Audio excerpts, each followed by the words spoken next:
하나님 말씀 사도행전 10장 1절로 23절 그리고 44절로 46절. 오늘 좀 성경 본문이 깁니다. 받들도록 하겠습니다. 가이사랴에 고넬료라 하는 사람이 있으니 이달리아 부대라 하는 군대의 백부장이라. 그가 경건하여 온 집안과 더불어 하나님을 경외하며 백성을 많이 구제하고 하나님께 항상 기도하더니 하루는 제9시쯤 되어 환상 중에 밝혀보매 하나님의 사자가 들어와 이르되 고넬료야 하니 고넬료가 주목하여 보고 두려워 이르되 주여 무슨 일이니까? 천사가 이르되 내 기도와 구제가 하나님 앞에 상달되어 기억하신 바 되었으니 내가 지금 사람을 욥바로 보내어 베드로라 하는 시몬을 청하라. 그는 무두장이 시몬의 집에 유숙하니 그 집은 해변에 있다 하더라. 마침 말하던 천사가 떠내매 고넬료가 집안 하인 둘과 부하 가운데 경건한 사람 하나를 불러 이 일을 다 이루고 욥바로 보내니라. 이튿날 그들이 길을 가다가 그 성에 가까이 갔을 때 그때 베드로가 기도하려고 지붕에 올라가니 그 시각은 제6시더라. 그가 시장하여 먹고자 하며 사람들이 준비할 때 황홀한 중에 하늘이 열리며 한 그릇이 내려오는 것을 보니 큰 보자기 같고 네 귀에 매어 땅에 들이웠더라. 그 안에 땅에 있는 각종 네 발 가진 짐승과 기는 것과 공중에 나는 것들이 있더라. 또 소리가 있으되 베드로야 일어나 잡아먹으라 하거늘 베드로가 이르되 주여 그럴 수 없나이다. 속되고 깨끗하지 아니한 것을 내가 결코 먹지 아니하였나이다 한데 또 두 번째 소리가 있으되 하나님께서 깨끗하게 하신 것을 내가 속되다 하지 말라 하더라. 이런 일이 3번 있은 후 그 그릇이 곧 하늘로 올려져 가니라. 베드로가 본 바 환상이 무슨 뜻인지 속으로 의아해 하더니 마침 고넬료가 보낸 사람들이 시몬의 집을 찾아 문 밖에 서서 불러 묻되 베드로라 하는 시몬이 여기 유숙하느냐 하거늘 베드로가 그 환상에 대하여 생각할 때에 성령께서 그에게 말씀하시되 두 사람이 너를 찾으니 일어나 내려가 의심하지 말고 함께 가라. 내가 그들을 보내었느니라 하시니 베드로가 내려가 그 사람들을 보고 이르되 내가 곧 너희가 찾는 사람인데 너희가 무슨 일로 왔느냐? 그들이 대답하되 백부장 고넬료는 의인이요 하나님을 경외하는 사람이라. 유대인 온 족속이 칭찬하더니 그가 거룩한 천사의 지시를 받아 당신을 그의 집으로 청하여 말을 들으라 하느니라 한데 베드로가 불러들여 유숙하게 하니라. 아멘.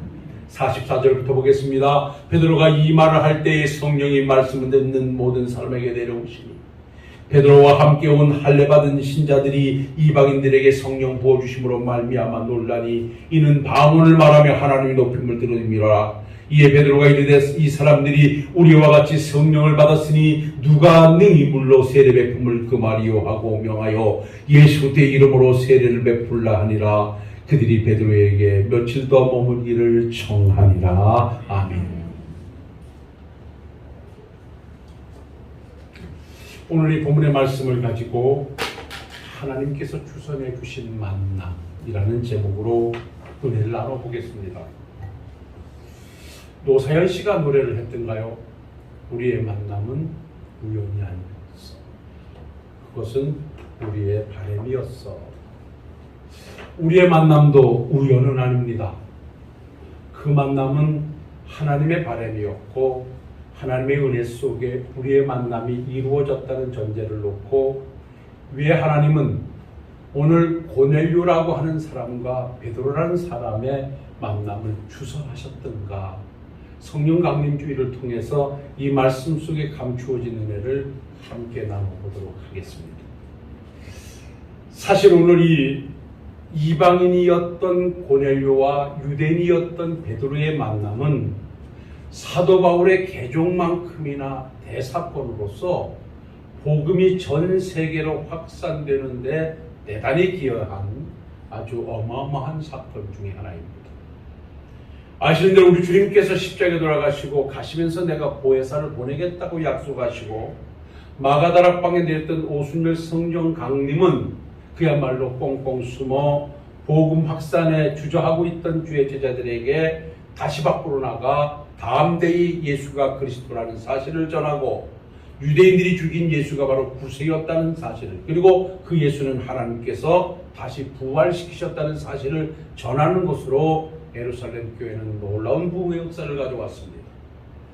그야말로 사도들을 중심으로 한 외침은 하루에 3,000명씩 회개하고 주께로 돌아오고 5,000명씩 회개하고 주께로 돌아오므로 예루살렘 교회는 포화 상태를 이루게 됐습니다. 이렇게 예루살렘 교회가 왕성하게 부흥하고 있을 때 그야말로 놀라운 사건이 하나 벌어지는데 복음을 외치던 스데반 집사의 순교였습니다.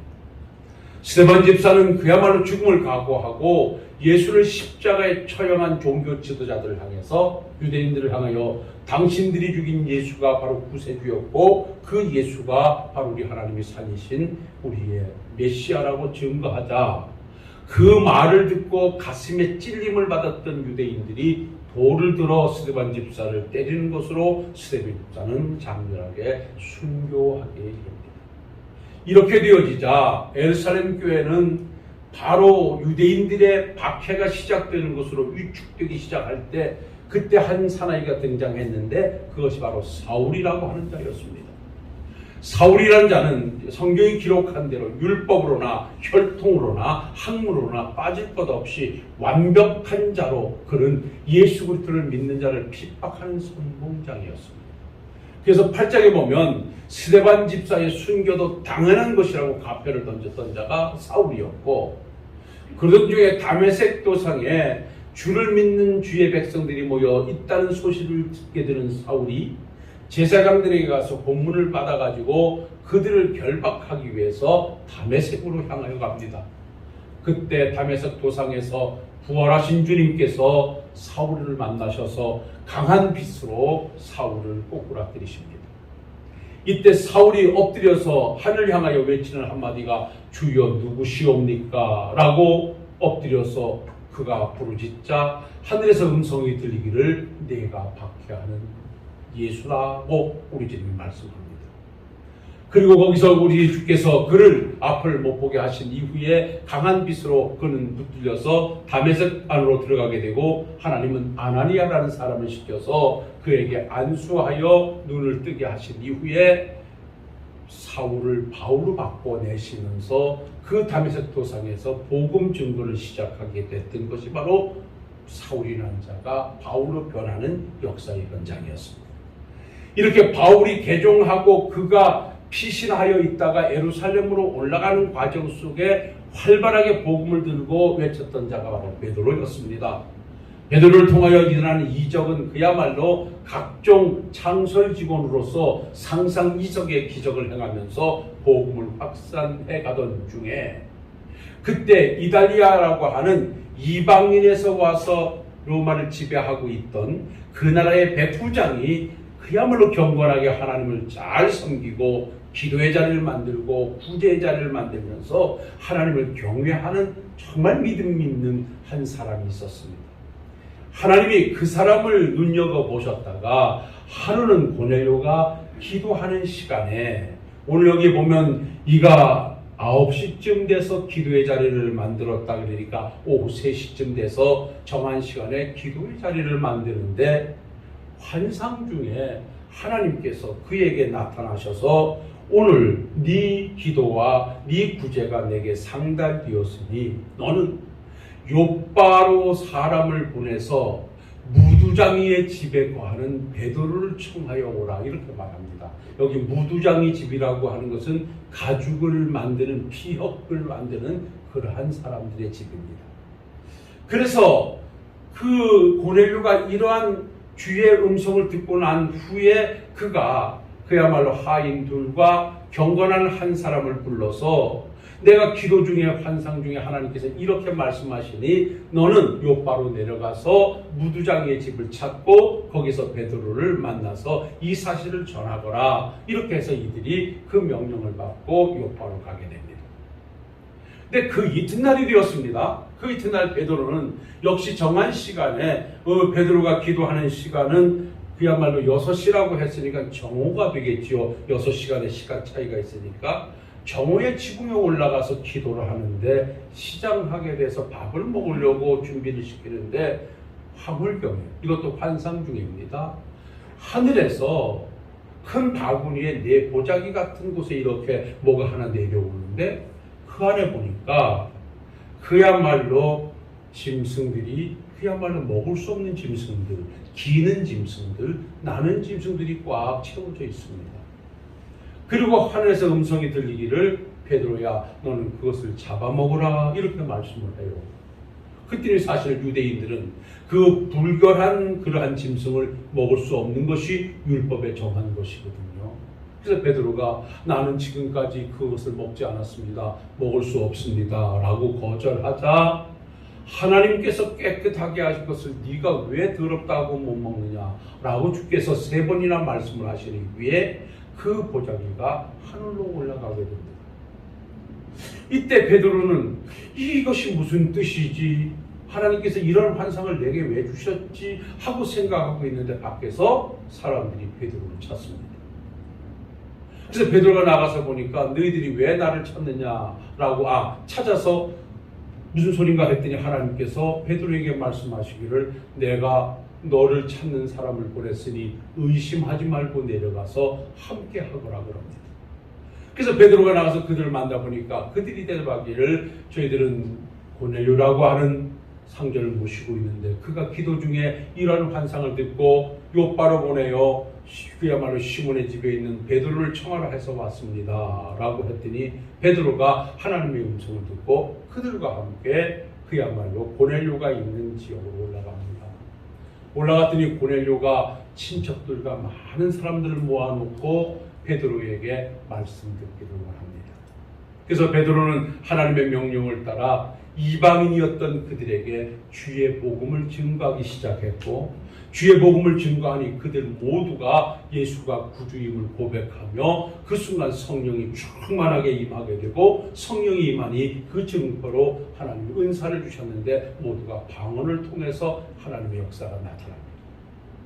이렇게 되어지자 함께 왔던 유대인들이 야 이방인들도 복음을 받고 성령이 임하는구나 라고 놀랄 때 베드로는 말합니다. 이들도 우리와 같이 성령을 받고 예수를 주로 고백하니 세례 베품을 거절할 일이 무엇이냐 라고 말하고 그들에게 세례를 베풀어 하나님의 백성임을 선포했다고 하는 내용이 오늘 10장의 내용입니다. 이것이 오늘날 우리에게 시사하는 바 큰 은혜가 있습니다. 오늘 고넬료라고 하는 사람이 기도의 자리에서 하나님이 나타나셔서 베드로를 찾도록 하셨고 베드로가 기도하는 자리에 하나님이 나타나셔서 고넬료의 찾음에 반응하도록 하셨고 이 두 사람의 만남을 통하여 하나님은 큰 역사를 이루셨기에 저는 오늘 이러한 베드로와 고넬료의 만남이 바로 저와 여러분들의 만남이라는 사실을 전제해 놓고 우리의 만남은 그저 만남이 아니었다는 것입니다. 생면부지의 저나 여러분들이 언제 과거에 만나본 적도 없는 우리들이 신월동 교회라고 하는 이 교회를 통하여 예수 그리스도를 매체로 하여 이렇게 함께 만나서 오늘과 함께 이 자리를 만들고 있는 데는 분명한 하나님의 목적이 있을 것이고 하나님이 이루시고자 하는 뜻이 있을 것이라는 것입니다. 아니 그 뜻에 부합해서 오늘까지 우리는 교회를 받들어 왔고 오늘까지 우리는 이 만남을 아름답게 지속시켜 가고 있습니다. 자 그렇다면 오늘 이 시간에 본론으로 들어가서 베드로와 고넬료의 만남은 무엇을 의미하는가 라고 한다면 그 첫 번째 우리가 함께 나눌 말씀은 이 베드로와 고넬료의 만남은 다른 만남이 아닌 이방인과 유대인들의 담을 허는 만남이었다는 것입니다. 이때 당시에요 여러분들이요 유대인들에게 있어서 이방인이라는 사람들은 구원받지 못할 자들입니다. 이들은 함께 할 수도 없는 자들이고 함께 해서도 안 될 자리였습니다.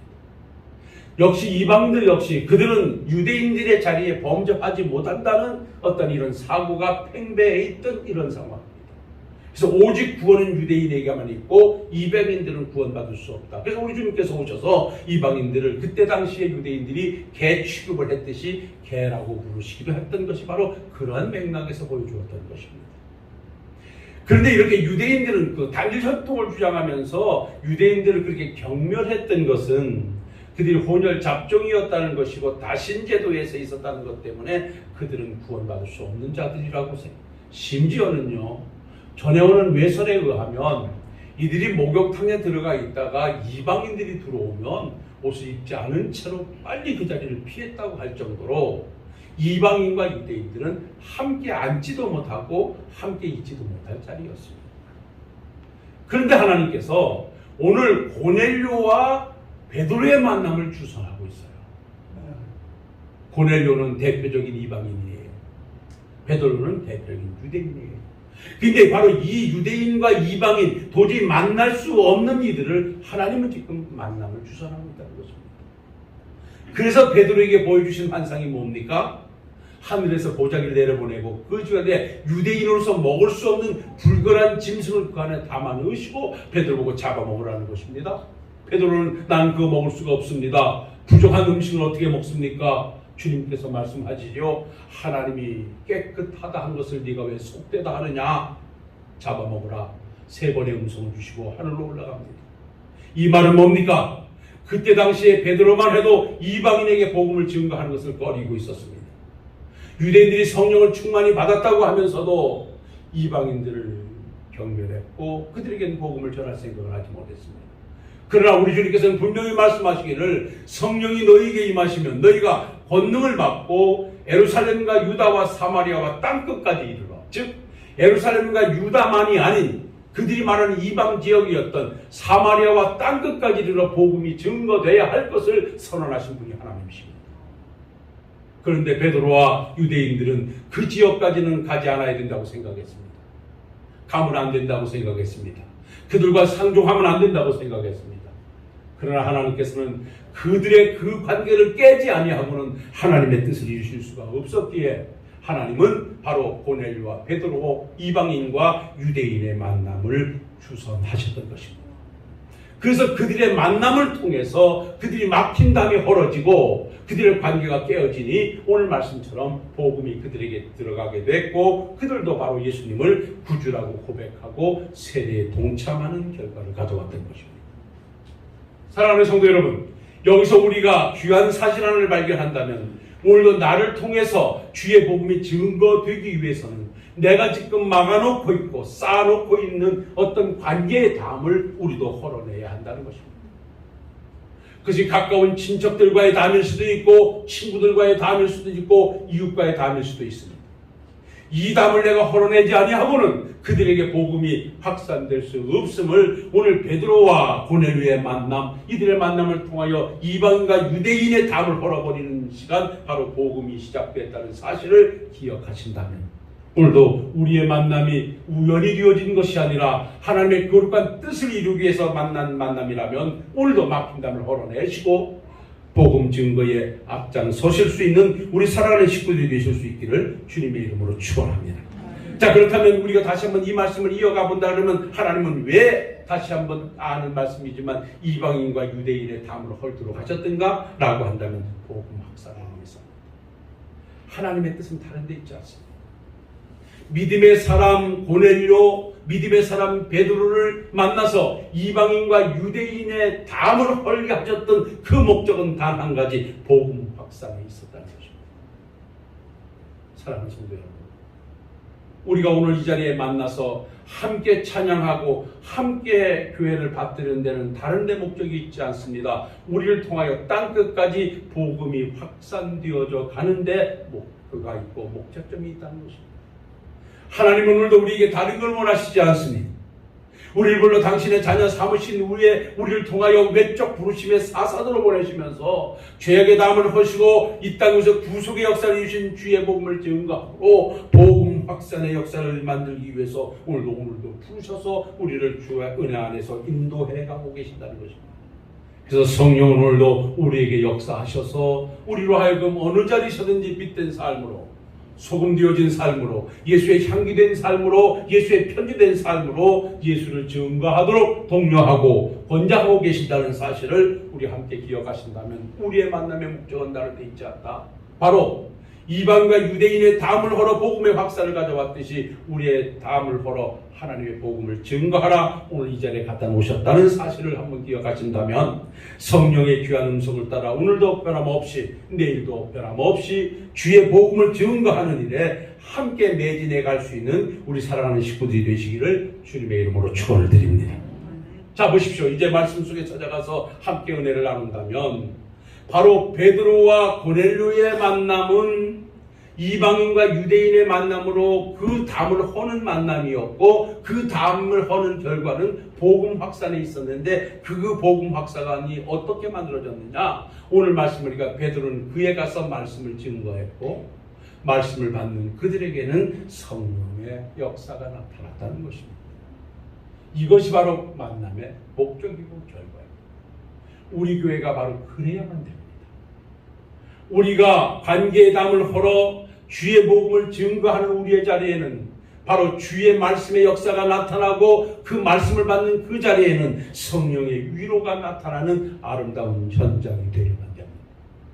이 중간에 제가 말씀을 생략했습니다마는 베드로는 그들을 만나서 예수가 바로 우리의 구세주로 이 땅에 오셨다, 그 예수가 선한 역사를 이루셔서 우리의 죄악을 위해서 십자가에 돌아가시고 우리를 구원의 길로 인도하셨다, 험한 십자가 지고 십자가에서 돌아가셨지만 우리 하나님께서 그를 의롭다 여기셔서 다시 부활하셨고, 부활의 주님은 보혜사 성령을 보내셔서 오늘도 우리를 주께로 인도하여 예수가 구세주임을 고백해 하셨다, 예수 안에 구원이 있다는 메시지를 전하자, 그때 고넬료를 중심한 이방인들 모두가 다 아멘으로 화답하며 예수 그리스도를 영접하게 되자 하나님께서는 그들에게 성령을 강하게 부어주셨고, 성령이 강하게 임하는 그의 자리는 하나님의 놀라운 은사의 역사가 나타나서 지켜보고 있던 유대인들이 놀랐는가 하면 그들 모두가 함께 하나님의 영광을 찬양하며 세례 속에 하나 되어서 하나님의 뜻을 성취하는 장면을 우리가 보게 됩니다. 세례가 무엇입니까? 그야말로 예수 그리스도를 통하여 죄사함을 받았다, 그 예수를 통하여 내가 의롭다함을 받았다라고 하는 이 성령의 세례가 외적으로 나타나는 물세례는 곧 내가 예수의 사람이요 그리스도에게 속한 사람이라고 선포하는 것이 바로 세례라는 의미에서 볼 때, 이때 유대인들이 베드로를 통하여 세례를 받았다고 하는 이 사실은 놀라운 복음의 한 진보를 보여주고 있는 현장입니다. 사랑하는 성도 여러분, 오늘까지 여러분들의 만남의 자리는 은혜로운 자리였고, 여러분들과 우리의 만남이 오늘 하나님의 역사를 이루었고 하나님의 교회를 세워왔으며, 우리를 통해서 주의 복음은 오늘까지도 확산되고 있습니다. 이 사실을 오늘도 우리가 가슴에 둔다면 오늘 고넬료와 베드로의 만남을 그냥 우연한 만남이라 말하지 말고 하나님께서 주선하신 만남이기에, 하나님이 그 만남을 주선하셨을 때에는 하나님이 이루시고자 하는 분명한 목적이 담겨져 있다. 그 목적은 다른 데 있지 않다. 그들을 부하게 행복하게 하시는 것이 아니라 그들을 통하여 주의 복음을 확산시키시려는 데 있었다는 사실을 오늘도 우리의 과제로 전제해놓고, 우리의 만남을 통해서 하나님의 교회의 만남을 통해서 저나 여러분들이 함께 힘을 합하여 땅끝까지 이르러 성령이 강조한 말씀대로 복음을 증거해내므로써 날마다 구원받는 백성의 수가 더해져가는 교회를 만들 수 있는 우리 사랑하는 신월동교회 성도님들이 되실 수 있기를 주님의 이름으로 축원합니다. 부탁합니다. 기도하겠습니다. 사랑과 은혜가 충만하신 아버지 하나님, 오늘은 성령 강림 주일을 통하여 하나님께서 이방인 고넬료와 유대인 베드로의 만남을 주선하셨고, 이 만남이 주었던 의미가 무엇인가를 찾아 함께 말씀을 나누었습니다. 이들의 만남은 이방인과 유대인의 담을 허는 만남이었고, 이 만남의 결과는 복음 확산을 위한 만남이었고, 결과적으로 이방인들에게 복음이 전해졌고 그들도 세례를 받아 하나님의 권속들로 인침을 받는 역사가 만들어졌습니다. 하나님 아버지요, 이 말씀을 오늘도 우리에게 주신 하나님의 말씀으로 받게 해 주옵소서. 우리의 만남이 그저 만난 것이 아니라 하나님의 복음의 확산을 위해서 우리의 만남이 만들어졌다는 사실을 전제하고, 내 있는 자리가 복음 증거의 자리가 되게 하시고 모든 담을 헐어내는 자리가 되게 하시고 성령 충만히 임하는 자리가 될 수 있도록 성령이 오늘도 충만히 역사해 주옵시고, 종들의 심령 속에 또 다른 은혜로 충만케 하옵소서. 예수님 거룩하신 이름 받들어 기도하옵나이다. 아멘.